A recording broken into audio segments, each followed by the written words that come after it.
मेरी बात ताश्री। आयुष्मान भव।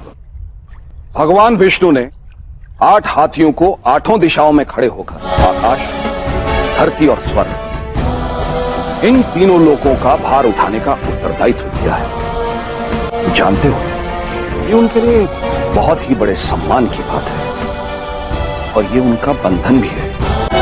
पांडु, विचार करो, यदि उन 8 दिग्गजों में से कोई एक हमारी तरह दुख और अवसाद से भरकर अपने उत्तरदायित्व को छोड़कर जाने का निर्णय करता है तो क्या होगा पांडु?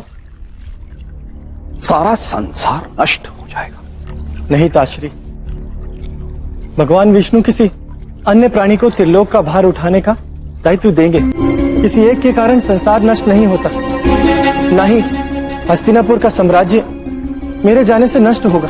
हस्तिनापुर नष्ट नहीं होगा, किंतु राजमाता का सुख और तुम्हारे काका का विश्राम अवश्य ही नष्ट हो जाएगा पुत्र। 25 वर्षों तक राजमाता ने प्रतीक्षा की है। उनका अधिकार है ये देखने का कि हस्तिनापुर के राज सिंहासन पर एक योग्य राजा बैठा है। पर मैं योग्य नहीं रहा ताश्री, नहीं रहा मैं योग्य। मुझसे बहुत बड़ा अपराध हुआ है ताश्री। तो उस अपराध का निवारण भी तो कृपाचार्य और विदुर ने तुम्हें दिया है प्रभु। शास्त्र गौदान करो, शास्त्र यज्ञ करो, व्रत और उपवास करो। छलना है ये ताश्री, आत्म छलना है। भगवान इंद्र के हाथों जब ऋषि की हत्या हुई तो उन्होंने स्वयं अपने राज्य को त्याग दिया था, स्वर्ग को त्याग दिया था। कमल की डंडी पर सहस्त्र वर्षों बैठकर उन्होंने तपस्या की।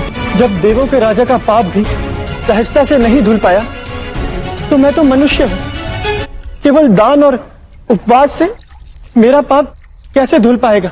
किंतु पुत्र। किंतु मत कहिए ताश्री, जिसके हाथ में राजदंड होता है वही राजा कहलाता है। सबको न्याय देना और सबके साथ न्याय करना, यही राजा का कर्तव्य है ताश्री।